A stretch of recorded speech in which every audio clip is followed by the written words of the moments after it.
So Blanche gets the anti-bird shit treatment from Colin and Tabello, while across the street the Melville Cafe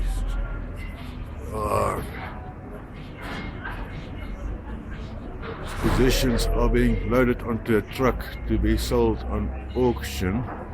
The erstwhile Melville Cafe's possessions. So yeah, Blanche is going to get it will cost me 50 rand to get a budget out. The place is a bit derelict now.